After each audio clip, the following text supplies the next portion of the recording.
বিশাল এক নারিকেল গাছের তলায় কালো রঙা এক রহস্যময় ইমারত, যার ভেতরে যাওয়ার সাহস কেউ পায় না। এটা কি মসজিদ নাকি কবর? রহস্যের চাদরে ঢাকা এই জায়গা থেকে দুকদম পা বাড়ালেই দেখা যায় খুবই যত্নে রাখা বিশাল এক বাক্সের মতো একটি পুরনো আমলের কবর। কে শুয়ে আছেন এখানে? হ্যাঁ দর্শক, বাংলাদেশের প্রত্নতাত্ত্বিক ঐতিহ্য আর সংস্কৃতির মাঝে এমন কিছু স্থান রয়েছে যা ইতিহাসের সাক্ষী হয়ে দাঁড়িয়ে আছে শত শত বছর ধরে। তেমনি এক প্রত্ন আকর্ষণীয় স্থান টাঙ্গাইলের আতিয়া।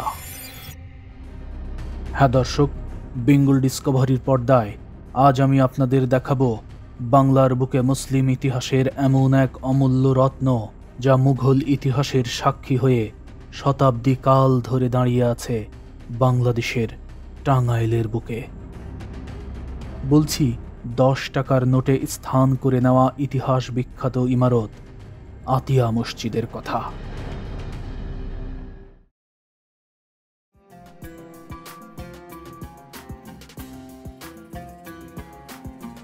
আতিয়া মসজিদের অবস্থান টাঙ্গাইলের দেলদুয়ার উপজেলার আতিয়া গ্রামে, জেলা সদর থেকে যার দূরত্ব মোটামুটি 8 কিলোমিটারের মতো। তবে এখানে আসার সহজ পথ হল দেশের যে কোনো প্রান্ত থেকে আপনার শুরুতেই আসতে হবে টাঙ্গাইল শহরে। সেখান থেকে অটোরিকশায় চেপে জনপ্রতি মাত্র 20 থেকে 25 টাকা ভাড়াতেই পৌঁছানো যায় সেখানে। তবে সব কিছু ছাপিয়ে আপনি যখন মসজিদ চত্বরে এসে পৌঁছাবেন, তখন দূর থেকেই এর বিশাল আকারের গম্বুজটি দেখতে পাবেন। লাল রঙা এই ইমারতের গায়ে যখন সকালের সোনালি রোদ পড়ে, তখন এটি এমনভাবে ঝলমলিয়ে ওঠে যা আপনার হৃদয়কে দারুণভাবে নাড়া দেবে। বাংলাদেশের যে কয়টি ঐতিহাসিক মসজিদ রয়েছে, সেই মসজিদগুলোর মধ্যে অন্যতম এই মসজিদটি। এই মসজিদটির স্থাপত্য রীতি, স্থাপত্য কৌশল, নান্দনিক কারুকাজ এবং মসজিদটির বয়স, এই নানাবিধ বৈশিষ্ট্য থাকার কারণেই মূলত এই মসজিদটি এখন সবার কাছে পরিচিত ঐতিহাসিক মসজিদ হিসেবেই। হ্যাঁ দর্শক, আতিয়া মসজিদ কোনো সাধারণ মসজিদ নয়। বাংলাদেশে যে কয়টি পুরনো আমলের ইমারত রয়েছে, সেগুলোর মধ্যে তালিকার ওপরের দিকেই রয়েছে এই ঐতিহাসিক মসজিদের অবস্থান। মসজিদটির গায়ে লেপ্টে থাকা দারুণ সব নকশাগুলো প্রতিনিয়ত সবাইকে পুলকিত করে।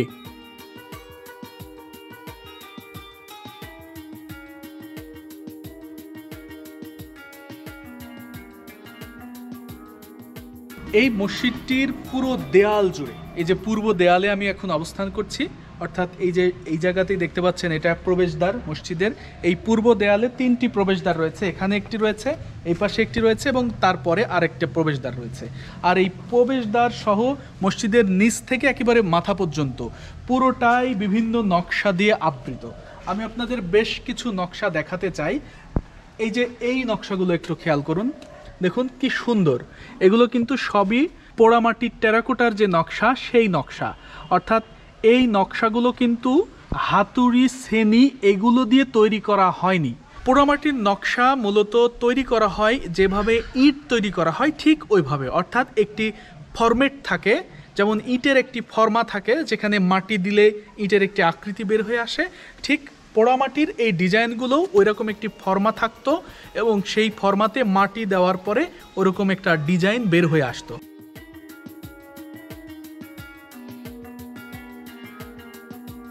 হ্যাঁ দর্শক, আকারে ছোট হলেও এর গায়ে জড়ানো অবাক করা সব নকশা আর রোদের আলো ছায়ার খেলার সাথে নিজের রং পরিবর্তন হওয়ার বিষয়টি মসজিদটির আলাদা পরিচিতি এনে দিয়েছে। আরবি শব্দ আতা, যার অর্থ দান, আর এই আতা শব্দ থেকেই আতিয়া এবং আতিয়া থেকেই মসজিদটির নামকরণ করা হয়েছে আতিয়া মসজিদ। ওই সময় এখানে একজন প্রখ্যাত আউলিয়ার বাস ছিল। হযরত আদম শাহ কাশ্মীরি রহমতুল্লাহ আলাই নামের ওই বুজুর্গ একজন বড় মাপের সুফি সাধক ছিলেন, যিনি এই অঞ্চলে ধর্মপ্রচারের দায়িত্বে ছিলেন। 1498 সালে বাংলার সুলতান আলাউদ্দিন হোসেন শাহ হজরত আদম কাশ্মীরি রহমতুল্লাহ আলাইকে এখানকার জায়গিরদার নিযুক্ত করেন।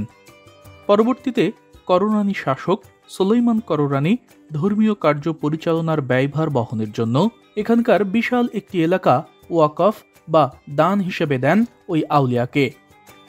ধারণা করা হয় এই দান বা আতা থেকেই মসজিদটির নামকরণ করা হয় আতিয়া মসজিদ বা দানের মসজিদ। তবে কাশ্মীর থেকে হজরত আদম কাশ্মীরি রহমতুল্লাহ আলাই এই অঞ্চলে ঠিক কত সালে এসেছিলেন তার সঠিক কোনো তথ্য কোথাও খুঁজে পাওয়া যায় না। তবে তার মাজারে মৃত্যু সন উল্লেখ রয়েছে 913 হিজরি। সেই হিসেবে তিনি মৃত্যুবরণ করেন 1507 কি 8 সালের দিকে।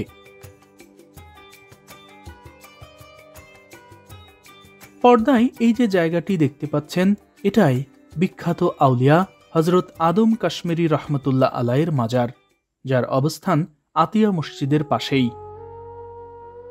এখানকার খাদেম হাফেজ আব্দুল আজিজ সাহেব আমাকে জানান, হজরত আদম কাশ্মীরি রহমতুল্লাহ আলাই এমন একজন আউলিয়া ছিলেন যিনি টাঙ্গাইল, মানিকগঞ্জ সহ এই অত্র অঞ্চলে একনিষ্ঠভাবে ইসলাম প্রচার করেছেন। তার ধর্মপ্রচারের কল্যাণেই এই অত্র অঞ্চলের মানুষ দেখা পেয়েছে সত্যিকারের ইসলামের আলো। উনি কাশ্মীর শহরের বাচ্চারও বাচ্চা ছিলেন। উনি দুনিয়াবি বাদশাবি করবে না, মানে দুনিয়ার বাসায় ছেড়ে দিবেন। উনি আখিরাতের বাদশার জন্য ওনার ওখান থেকে কাশ্মীর শহর থেকে বাহির হয়ে আসে যে আমি বাসাই করবো না, আমি দুনিয়াবি বাসায় চাই না। তে মানে উনি ইসলাম প্রচার করার জন্য এই জমানা এই দেশে আসে, ইসলাম প্রচার করে এই দেশে মুসলমান বানাইছে।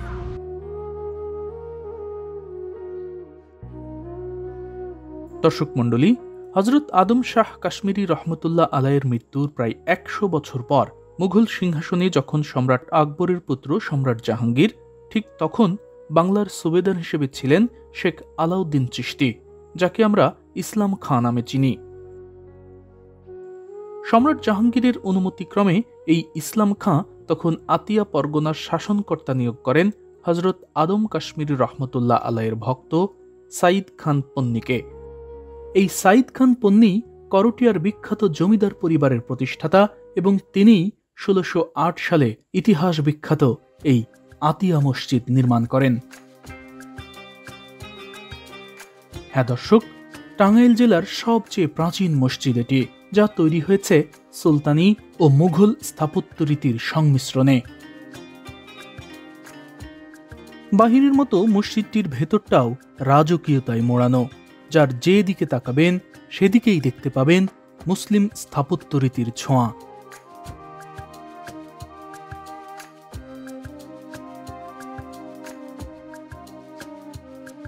আমার পেছনে যে জায়গাটি দেখতে পাচ্ছেন সেই জায়গাটি মূলত মেহরাব, যেখানে ইমাম সাহেব দাঁড়িয়ে নামাজ আদায় করেন, এবং এই জায়গাটি এই মসজিদের সবচেয়ে দৃষ্টিনন্দন। নিশ্চয়ই খেয়াল করেছেন যে আমার পেছনের এই লাল লাল এবং সাদা বর্ণের যে জায়গাটি, এই লাল সাদা রঙা এই জায়গাটি প্রথম যখন আপনার চোখে পড়বে তখন আপনি রীতিমতো পুলকিত হয়ে যাবেন, কেননা এই জায়গাটি আজও নতুনের মতোই একেবারে জ্বলজ্বল করছে।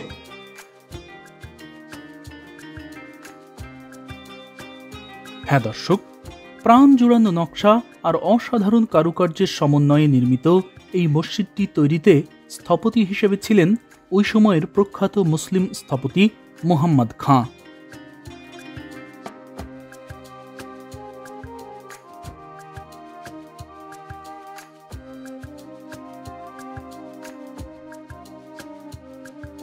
মসজিদটির দেয়াল কতটা প্রশস্ত সেটি যদি বুঝতে চান তাহলে আপনি এখানকার যে প্রধান প্রবেশদ্বার, এই প্রবেশদ্বার দিয়ে প্রবেশ করার পরে শুরুতেই যে মেহরাবটি রয়েছে, অর্থাৎ ইমাম দাঁড়ানোর জন্য যে জায়গাটি নির্ধারণ হয়েছে, এইটা ভালো করে পলক করলেই বুঝতে পারবেন। অর্থাৎ যে জায়গাটিতে ইমাম দাঁড়িয়ে নামাজ আদায় করেন সেই জায়গাটি কিন্তু মসজিদ থেকে কিছুটা এই যে বাইরের দিকে বাড়ানো হয়েছে, খেয়াল করেছেন? কিন্তু ওই রকম মেহরাব কিন্তু মসজিদে ইমাম দাঁড়ানোর ওই জায়গার দুই সাইডেও রয়েছে, কিন্তু ওই দুই মেহরাবের মেহরাব কিন্তু এই বাইরের দিকে চলে আসেনি, মানে মসজিদের দেয়াল এতটাই প্রশস্ত যে ওই দুটি মেহরাব বাইরে থেকে দেখাই যাচ্ছে না।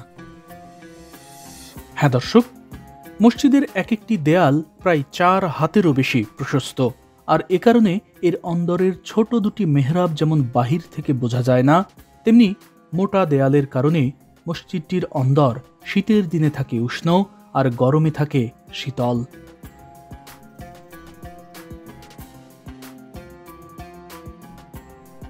এই যে এটা এই মসজিদের একটা প্রবেশদ্বার, অর্থাৎ এই প্রবেশদ্বারটি মূলত দক্ষিণ সাইডের প্রবেশদ্বার।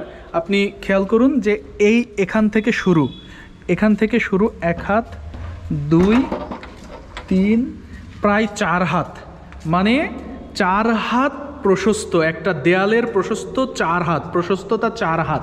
একটাবার চিন্তা করেন যে 4 হাত যদি একটা দেয়ালের প্রশস্ততা হয়, এতটা মোটা দেয়াল হয়, তাহলে সেই দেয়াল ভেদ করে কি করে বাইরের গরম হাওয়া ভেতরে ঢুকবে, একটাবার ভাবুন।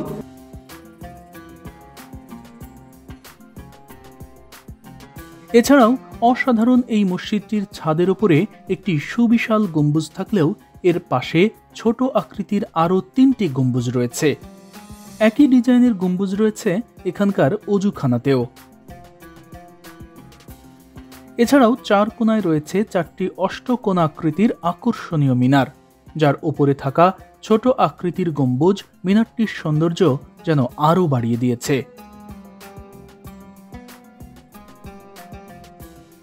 আমি এই সাইডে আরো কিছু নকশা দেখাতে চাই, যেমন এই যে এই ফুলের নকশাটা একটু খেয়াল করুন, কি সুন্দর। একটাবার দেখুন যে এখানে ফুলের যে পাপড়িগুলো, পাতাগুলো কত সুন্দর করে ফুটিয়ে তোলা হয়েছে, একটু খুব মানে দেখলেই ভালো লাগবে। এছাড়াও এই যে দেখুন ক্ষুদ্র ক্ষুদ্র যে নকশাগুলো রয়েছে এই বৃত্তাকারভাবে, এটা একটু খেয়াল করুন, এই ক্ষুদ্র নকশাগুলো দারুণ করে ফুটিয়ে তোলা হয়েছে। একইভাবে এই যে এরকম পেঁচানো নকশা রয়েছে, দেখেছেন? এই যে এভাবে পেঁচানো, দড়ি যেভাবে প্যাঁচ দেয় ঠিক ওই রকম পেঁচানো নকশা, এরকম উঁচু থেকে নিচু পর্যন্ত, একেবারে মাটি পর্যন্ত এই নকশা রয়েছে, ছাদ থেকে মাটি পর্যন্ত। এছাড়াও এই পাশের নকশাটা দেখুন, এই পাশের তুলনায় এই পাশের নকশাটা কিন্তু একটু আলাদা, খেয়াল করেছেন? মানে অনেকটাই আলাদা, মিল নেই, এটার সাথে এটার মিল নেই, তবে এইটার সাথে এইটার আবার মিল আছে। এই যে দেখুন যে এই যে পেঁচানোর যে কথাটা বললাম, এটাতেও কিন্তু এরকম প্যাঁচ আছে, কিন্তু এটা এইভাবে লাগানো হয়েছে।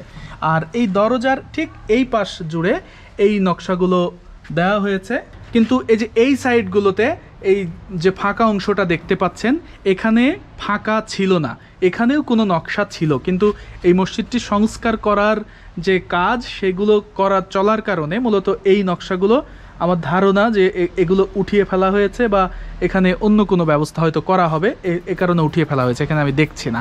তবে এখানে নকশা ছিল, হয়তো এরকম একটা লাইন এখানেও ছিল।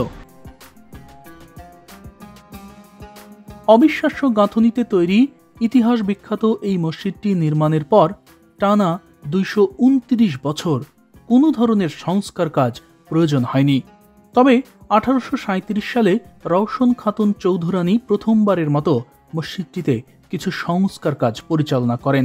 এছাড়াও আরও প্রায় 70 বছর পর অর্থাৎ 1909 সালে আবুল আহমেদ খান গজনবী করেন দ্বিতীয় সংস্কার কাজ। দর্শক মণ্ডলী, শুধু এই মসজিদই নয়, বরং প্রখ্যাত আউলিয়া হজরত শাহনশাহ আদম কাশ্মীরি রহমতুল্লাহ আলাইয়ের নাম অনুসারে এখানে প্রতিষ্ঠিত হয়েছে হাই স্কুল এবং মাদ্রাসা সহ বিভিন্ন শিক্ষা প্রতিষ্ঠান। এখানকার মাদ্রাসা ভবনের পাশে ঠিক আতিয়া মসজিদের মতোই আরও একটি ইমারত রয়েছে। ধারণা করা হয় মসজিদের মতো দেখতে এক গম্বুজ বিশিষ্ট এই ইমারতের অন্দরেই ইবাদত বন্দেগী এবং আধ্যাত্মিক সাধনায় মশগুল থাকতেন হজরত শাহনশাহ আদম কাশ্মীরি রহমতুল্লাহ আলাই। কিন্তু প্রকৃত অর্থে এই ইমারতটি আসলে কি, তার দালিলিক কোনো ব্যাখ্যা ইতিহাসে খুঁজে পাওয়া যায় না। দর্শক, এখানকার এই নাম না জানা পুরনো ইমারত এবং দৃষ্টিনন্দন আতিয়া মসজিদ শুধুমাত্র স্থাপত্য কলার দৃষ্টিতেই নয়, বরং এটি আমাদের ঐতিহ্য এবং ধর্মীয় দৃষ্টিতেও এক অমূল্য রত্ন, যা আজও মাথা উঁচু করে দাঁড়িয়ে রয়েছে বাংলাদেশের প্রাচীন জনপদ টাঙ্গাইলের বুকে।